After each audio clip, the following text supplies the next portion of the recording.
Madison Avenue in New York is the home of 20th century advertising.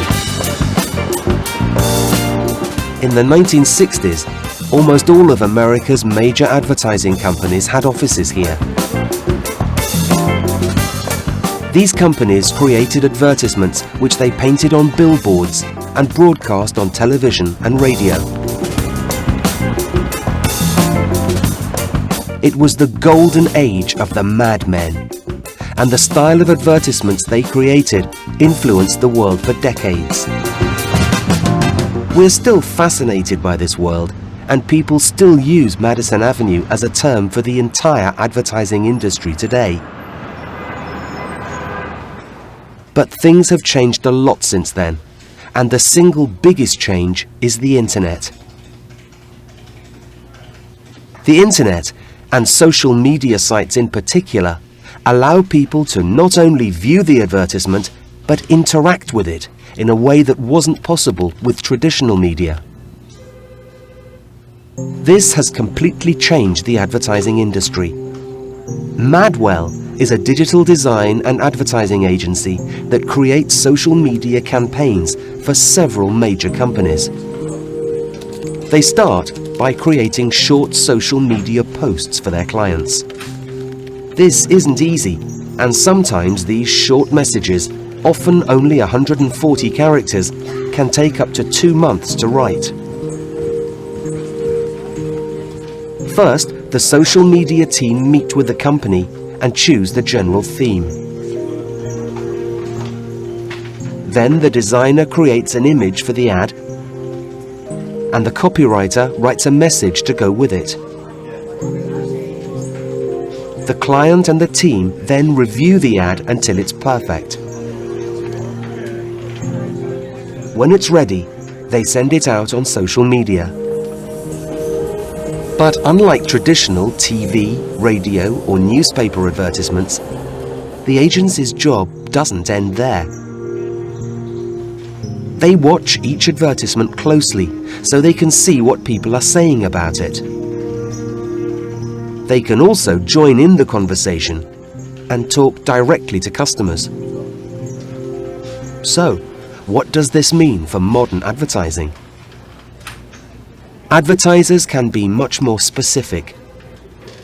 They can engage with existing customers and easily reach their target audience. It also helps the customers too. They can access the producer directly, so they can have much more influence. But many of the effects of social media are still unknown, because it is constantly developing and evolving. But one thing is for sure, as social media changes, the advertising world is changing too.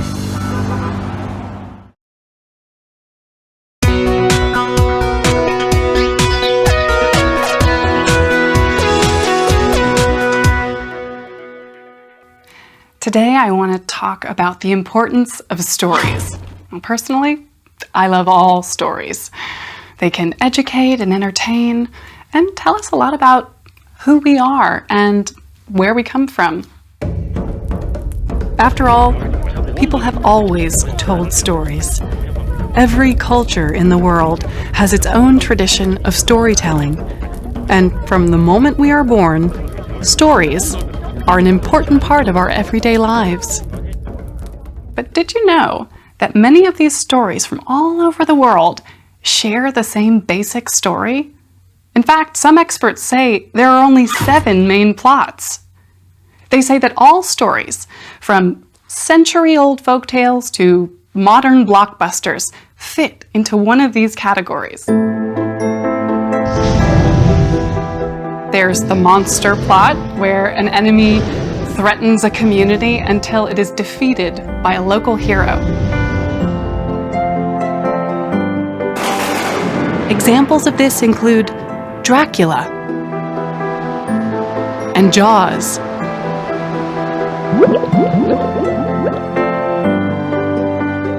In the rags to riches story, a poor character gets something and loses something, and learns a life lesson as a result. Cinderella is one of the most famous rags to riches stories. But there are many more, like Aladdin and Harry Potter. Tragedies are like rags to riches in reverse. The villain starts with everything, but loses it all, usually because of their greed. Greek tragedies are particularly famous, as are many Shakespearean plays such as Macbeth. These villains usually die at the end. But some of these stories end differently. Instead, the villain changes, and by the end of the story, they are a hero. This plot is called the rebirth plot. A lot of old sagas follow the plot of The Quest. Here, the main character goes on a journey in order to find something or get somewhere. On the way, they face many obstacles, but they usually get there in the end. The voyage and return is similar to The Quest, but the hero often returns with nothing but experience. The Wizard of Oz is a fantastic example of that. Another category is comedy, but these comedies don't always make you laugh. As a plot, the comedy is really a love story. Two characters are in love, but an obstacle keeps them apart. In the end, they overcome the obstacle and live happily ever after. So, there you go. These are the 7 main categories of story. But of course, there are millions of stories. And while they follow these basic plots, or indeed a variety of these basic plots, they're all different. If they weren't, we wouldn't find them so fascinating.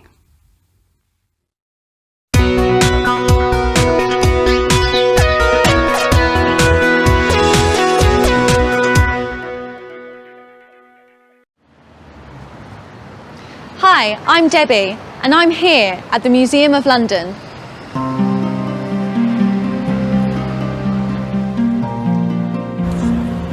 It's right in the centre of the city and receives over 400,000 visitors a year.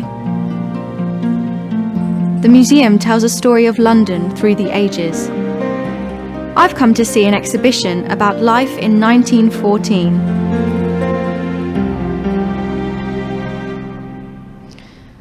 In 1914, life was very different for British women. Most women didn't work. They usually married young, had children, and looked after the house. This wasn't easy. Every morning, most women across the country had to get up early, build the fire, and make the bread.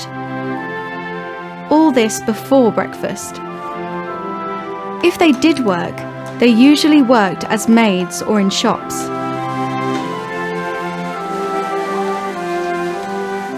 Girls could go to school, but many left early and very few went to university. Life was very difficult for many women, and they weren't able to change things easily, because at that time they couldn't vote. But by 1914, some things were changing. Emmeline Pankhurst is one of history's most famous political activists. Her and her party, the Women's Social and Political Union, fought for women's right to vote. By 1914, these suffragettes, as they were called, had made women's rights a major political issue. But for many women, things hadn't changed. They still couldn't vote, and they had to stay at home and take care of the family. It was in the years after 1914 that real change came. And one of the greatest changes was the outbreak of the First World War. During the war, women worked in offices, factories, and farms. When the war ended in 1918, this contribution couldn't be ignored, and some women were able to vote. But they could only do so if they were over 30 and met certain property criteria. It wasn't until 1928 that all women could vote. People like Emmeline Pankhurst have made it possible for women like me to make our own choices, such as finishing school, going to university, and finding a job. Today, over 67% of women in Britain have jobs. There are still fewer women than men in the British workplace, and fewer still in Parliament or on executive boards. But more women work today than ever before. The world has changed a lot since 1914, and for people like me, a lot of this change is thanks to the suffragettes.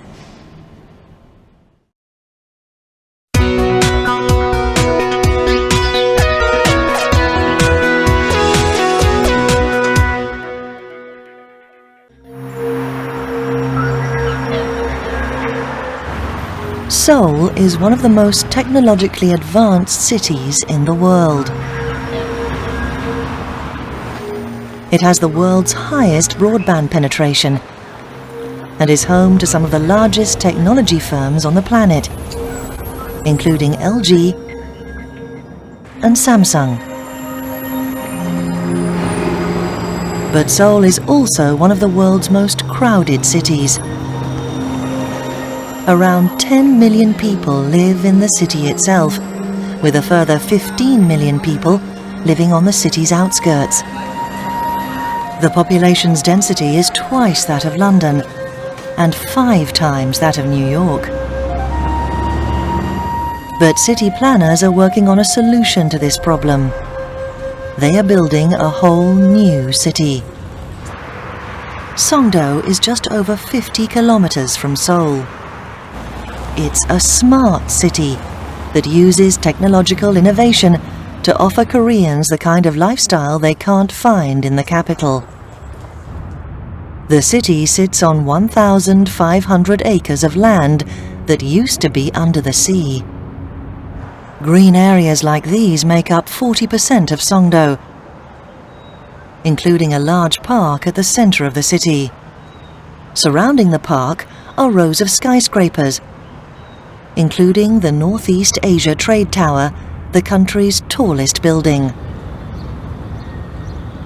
The Songdo project is the largest property development in history. The developers are building 80,000 apartments, several schools, and a large university. They are also going to use cutting-edge technology to keep the city clean and green. There will be sensors all over Songdo, which will monitor temperature, energy use, and traffic flow. A lot of this environmentally friendly technology is already there. Processing centers like these are all over the city. The waste system sucks rubbish directly from people's homes, so there are no bins and no rubbish trucks. In the future, they will use this waste to generate renewable energy. The architects have also designed the city so people don't drive everywhere. There are walkways, and almost everywhere you go, there are large open spaces. At the moment, the city is less than half full, and there aren't many businesses in the central business district. But designers hope that in the future, they will be able to improve transport links between Songdo and Seoul. This will make Songdo a more attractive prospect for large corporations. But the city is proving popular with families who enjoy its space. Songdo is the city of the future. Today, many of these apartment blocks are empty, but soon they will be home to 65,000 people. And thanks to improvements in transport links between Songdo and Seoul, over 300,000 people will work here. But planners have designed the city around its parks, so even as more people move here, there will still be lots of space. If Songdo proves successful, it could become the template for new cities all over the world.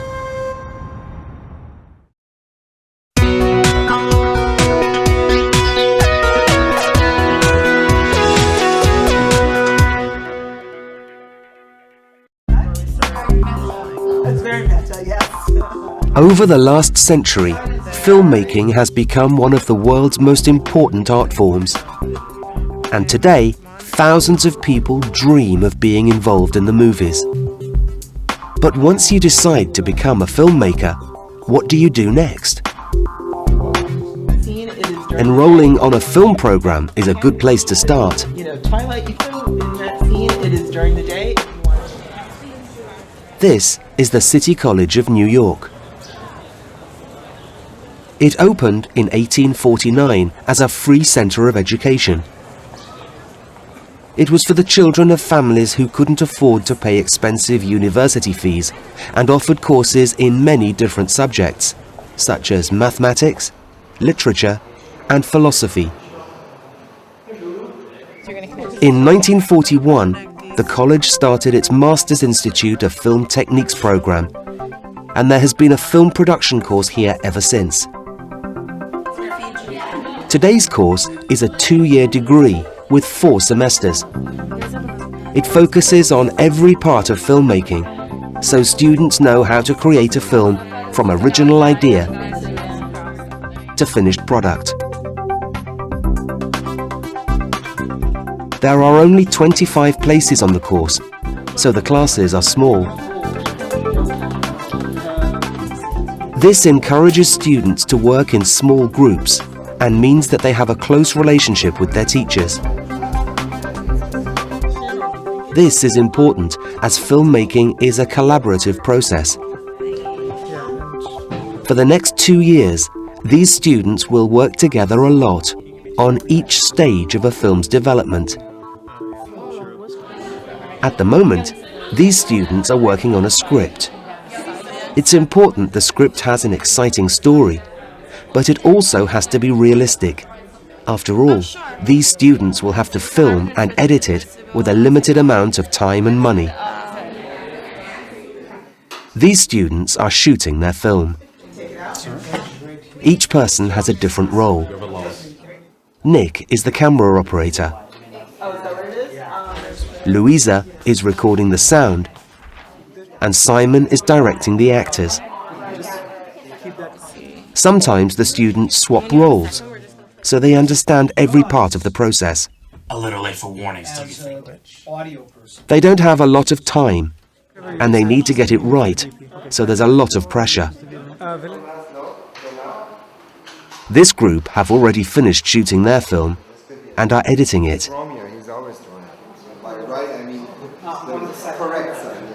Here they choose which scenes they want to use and piece them together with editing software. It's here that the film really comes to life. A film can take a long time to make. Over the last few months, these students have written a script, shot several scenes, and edited it all together. They have added music, mixed the sound, and created any special effects. Now, when everything has been done, they can sit back and finally enjoy the story. Okay, so again, to reiterate.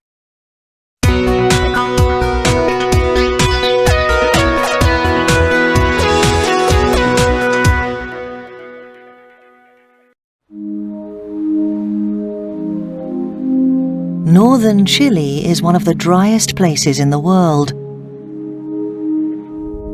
It's home to the Atacama Desert, where the average rainfall is about 15 millimeters. In fact, there are parts of this dry and empty expanse that have never received any rain. This lack of water has created one of the most stunning landscapes in the world. But for the few people that live here, it is a constant problem.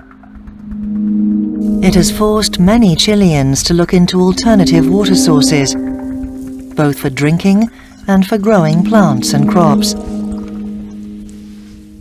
This is the Cerro Grande Reserve in Ovalle, over 400 kilometers north of the capital Santiago. The 100-acre reserve houses many different types of plants, which have all been growing in this otherwise empty landscape for around 6 years.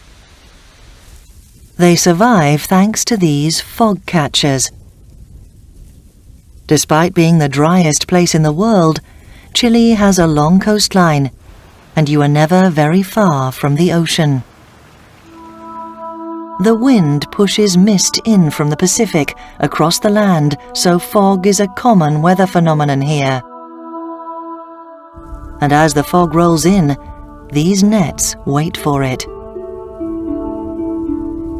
Water conservationists have designed this simple system to capture the fog's moisture and store it as drinking water. They string a tight net between 2 steel poles. The fog drifts through the net and leaves moisture behind. When there is enough moisture, the water starts to drip from the net and collects in a pipe at the bottom. Some of these pipes run into large containers, which store the water.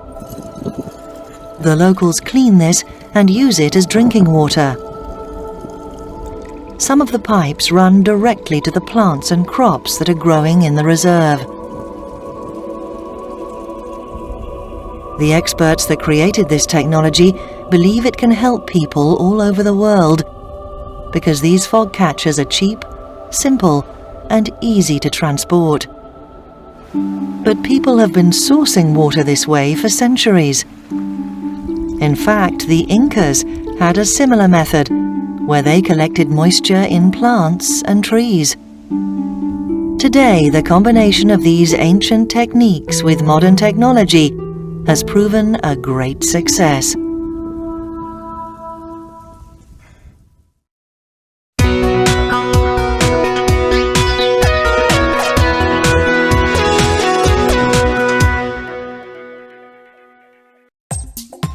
Zsuzsanna Felvegi is from Szeged, a small university town in southeastern Hungary. However, like a lot of people, Zsuzsanna has moved abroad in order to find work.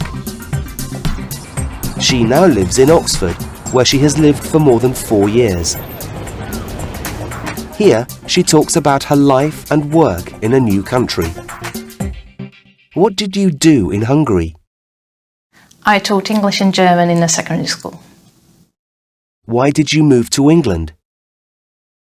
At that time I felt that I needed a change of environment, and I wanted to test my skills, what I can achieve abroad, bit of adventure. Can you describe your current role? At the moment I'm doing software testing. I do manual software testing. We test digital products of OUP, so we have to make sure that everything works the way they're supposed to. Do you think moving to England has improved your career prospects? I think my career prospects have improved, especially if I move back to Hungary. I can show that I lived abroad, I obtained these skills in the UK, my English is really fluent. So in Hungary, definitely it will be an advantage. Here in the UK, not necessarily.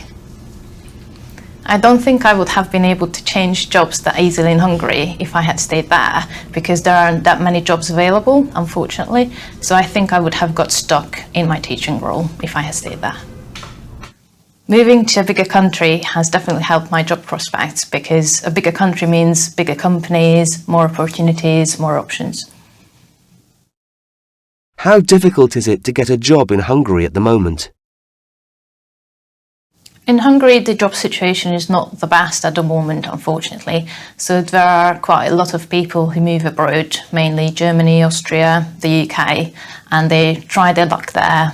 Usually after a few years, they want to go home because of family and friends.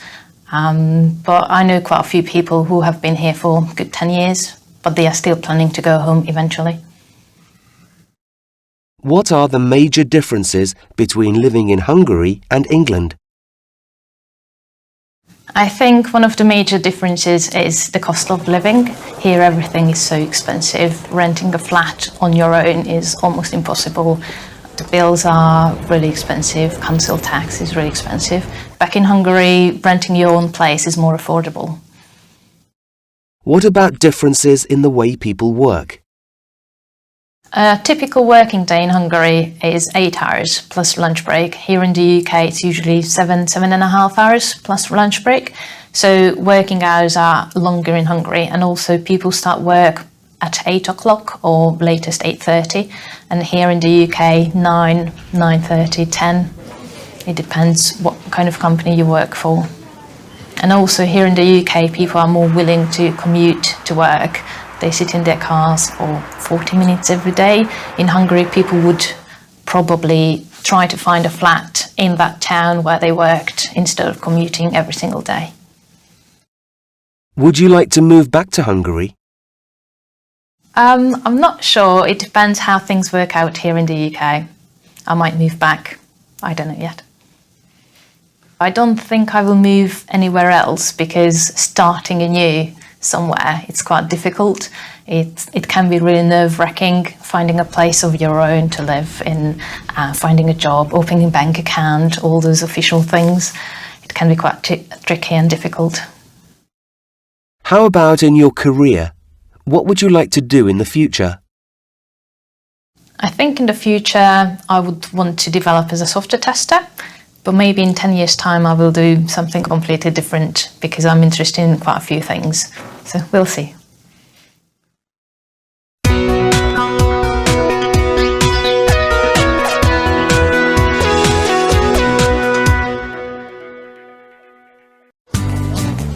Most people aspire to be happy. But happiness is a very difficult concept to define. It is even more complicated to measure the happiness of an entire nation.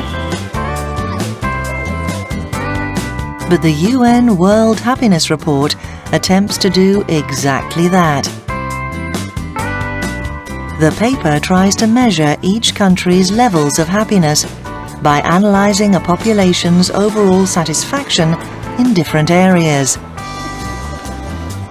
They look at health, wealth, social support, freedom to make choices, and satisfaction with government. The most recent report ranked Denmark as the happiest country in the world. Many other Northern European countries such as Switzerland, the Netherlands, and Iceland were also in the top 10. But several Latin American countries were very high on the list too. These included Costa Rica, Panama, and Mexico. In fact, Mexico finished one place higher than the largest economy in the world, the USA. For many people, this was a big surprise. After all, if people in Mexico are happier than people in the United States, why do thousands of Mexicans immigrate there every year? But economic satisfaction is only part of what makes us happy. There are many other important factors. Strong social support is also crucial, because if people feel they have a lot of support from the people around them, they will feel more secure. In Mexico, family and community are very important. Traditionally, many generations of the same family live in the same neighborhood or even in the same house. They eat together, talk together, and socialize together. If they have a problem, they can share it with one another, and if they need support, they will all help each other out. This support decreases stress and means that even in difficult circumstances, people feel less desperate and more positive. Outside of the family, many people also find help in their friends and neighbors. Communities are very close-knit in Mexico.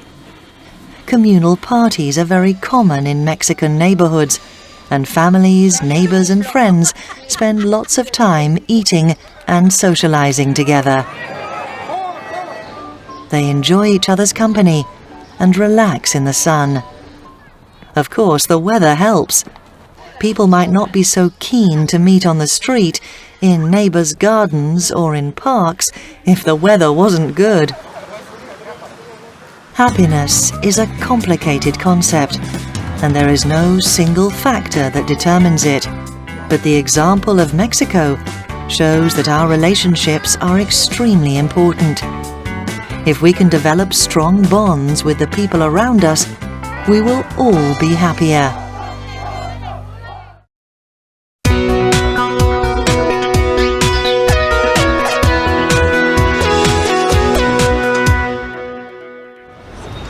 Hello and welcome to London.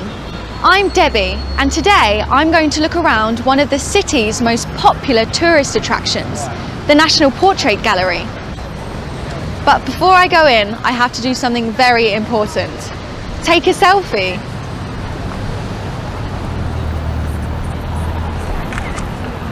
There you go. What do you think? The selfie is an important part of contemporary culture. In 2013, Oxford Dictionaries named selfie the word of the year, and it has now become a common term for a self-portrait taken on a phone and usually shared online. These selfies and other quickly taken and instantly shared portraits are a modern phenomenon, and there must be thousands of pictures like these all over the internet. But portraits are much, much older than these instant snaps.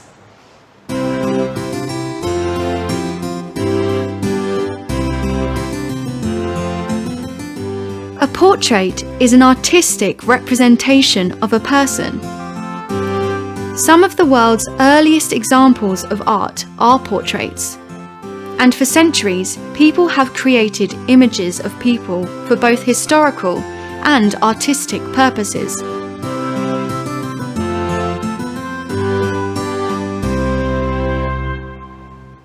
The National Portrait Gallery has a collection of over 300,000 portraits. They show the country's important historical figures and popular personalities. There are paintings, photographs, and busts, and they all tell the history of Britain, while also showing the development of portraiture. But what is the difference between these artworks and the millions of camera phone portraits people take every day? They can't be that different. After all, they show what a person looks like, and they are a record of that person in a particular time and place. But these portraits try to capture more than physical appearance. They look further and deeper than instant snaps. They can show a person's joy or their grief, their serious nature, or their playful sense of humour. A great portrait can reveal somebody's character. It can make the viewer feel like they know somebody they have never met, or bring to life somebody who died hundreds of years ago. The instant portraits we share today aren't as carefully created as older portraits, and many people say they are much less artistic. But these images can also tell a story. They show this generation's fashion and culture, and they can show how things change over time.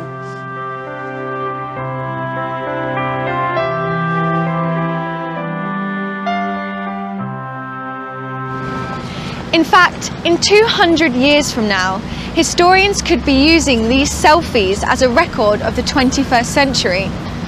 They might even put selfies in a museum like this.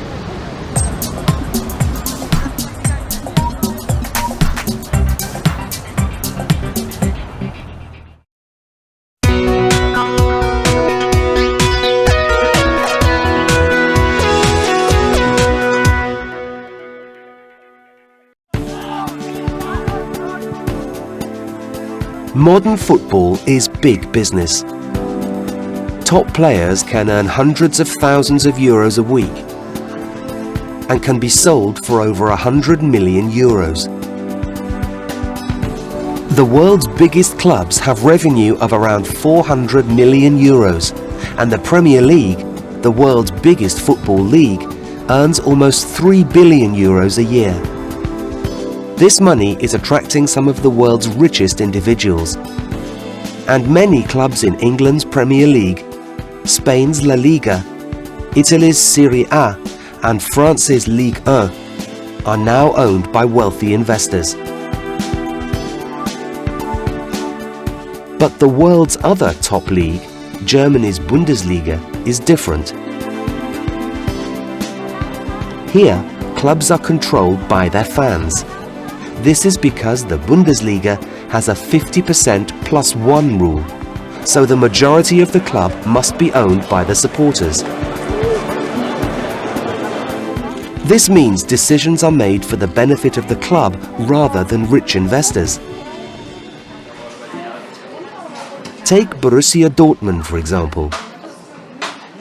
This club was founded in 1909 and is one of Germany's most successful football teams.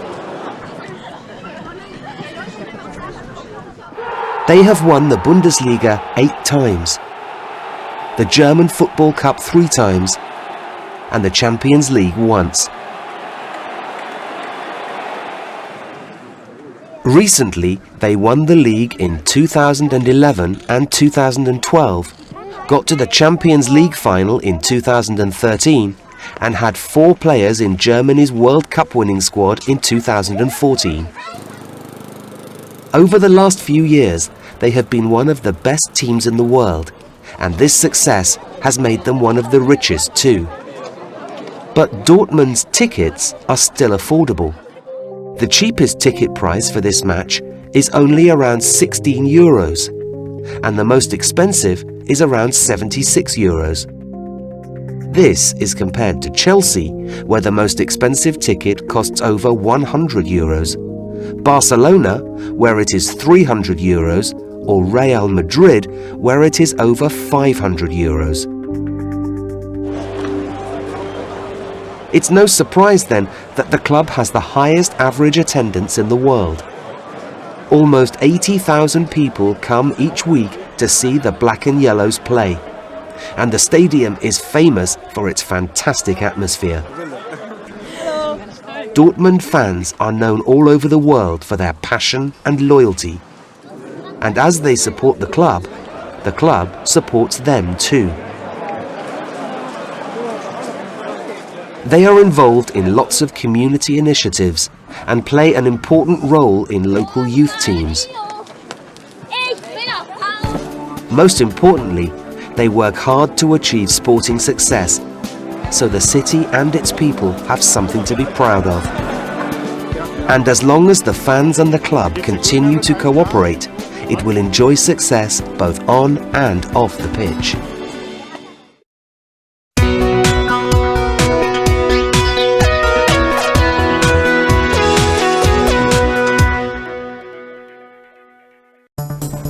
Technology has always been used by criminals, and the internet, where people can operate anonymously all over the world, is the perfect tool. We now live in the age of cybercrime. Cybercrime is fundamentally crime, but specifically using computers or the internet to deliver the attack. This is Fraser Howard. He is a principal threat researcher at Sophos, one of the world's leading internet security firms. Internet security is basically the steps taken to protect yourself from online attacks. Today, almost everybody has been a victim of some kind of cybercrime. But how exactly does it happen?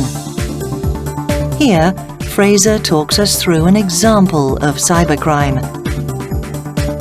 Most people today get infected as they're browsing the web. So as they're browsing around, they come across a site, a real website, but one that might have been hacked by hackers. In order to redirect their browser to somewhere bad stuff happens and their machine gets infected. And that's what we have in this video here. As the real web page loads, there's nothing that the user can see that tells them anything is going wrong, but as the page loads, in the background, bad stuff is happening and their machine is becoming infected with malware. And so after a second or so, this application, calling itself Security Shield, is now installed on the system, and this is the malware. And it's going to run, it's going to tell them they have lots of problems on their system, and it's going to try to trick the user into paying for removal of these non-existent problems. We can look at that exact attack from a geographical perspective to get a bit more idea of how it's constructed. We start off in the UK, which is where we're browsing a website from. And that first real site that we're browsing to is hosted on a server in Vancouver, Canada. As I said, this is a real site, a normal company site, but one that happens to have been hacked by hackers in order to redirect to somewhere bad. And so it causes your browser to redirect to a server in Russia.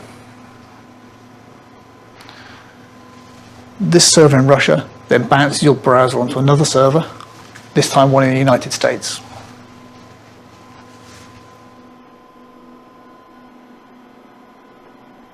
How do Sophos combat attacks like this?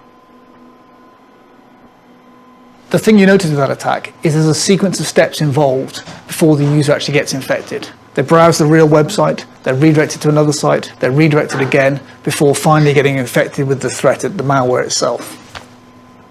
So our job at Sophos is to protect people from these attacks. So what we do is get visibility into how all these different attacks are working, understand all the different steps involved, such that we can publish the appropriate data and protect our customers from attacks like this by trying to take out all of the relevant steps involved.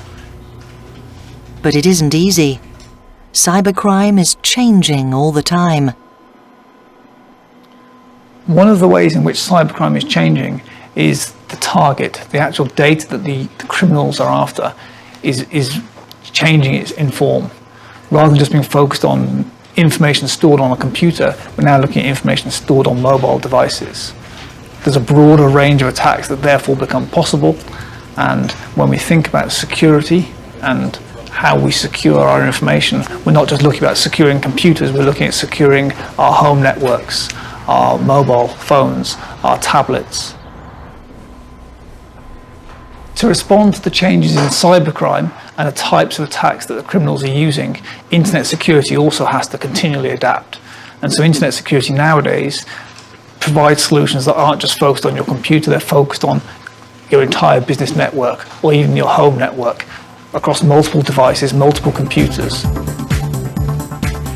In this ever-changing technological landscape, it is important that Fraser and his team stay one step ahead of the cybercriminals.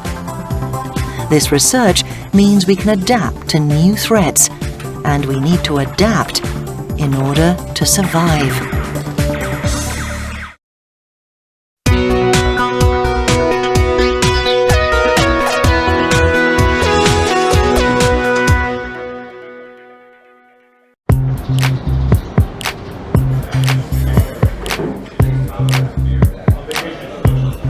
Starbucks is the biggest coffeehouse company in the world.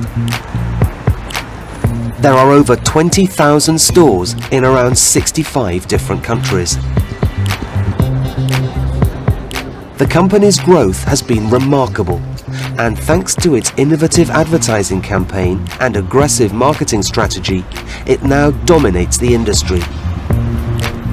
A recent survey said Starbucks was one of the best global brands in business, and its iconic logo is instantly recognizable to people across the planet. So, how did this happen? Starbucks was started by 3 friends in Seattle, in the northeast of the United States. The original cafe opened here on Western Avenue in 1971. 5 years later, it moved to 1912 Pike Place Market, and this store is still open today.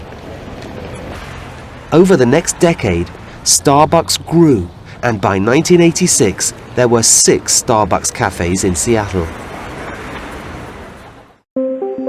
In 1987, a former employee called Howard Schultz asked the original founders if they would sell the chain to him. They said they would, and the rest is history. Schultz told his employees he had always wanted to combine the Italian cafe culture with Starbucks' excellent coffee beans and friendly service. The idea was an instant success, and the chain expanded rapidly. In 1990, there were 84 stores. By 2000, there were 3,501 stores, and by 2010, there were 16,858.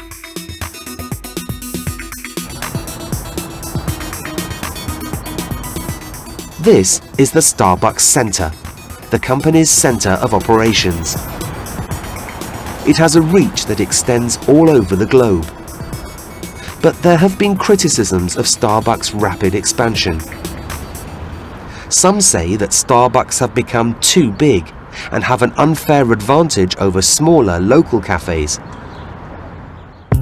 Even Howard Schultz admitted that it might become a problem. He said he didn't want growth to change the company's culture. After all, this culture is an important part of the company's success. Starbucks don't have a slogan, but they do promote a philosophy. They don't just sell coffee, they try to offer customers a complete experience. They want people to enjoy each store's welcoming atmosphere, friendly staff, and ethically sourced ingredients. And it's all of these things that have created one of the strongest coffee brands in the world.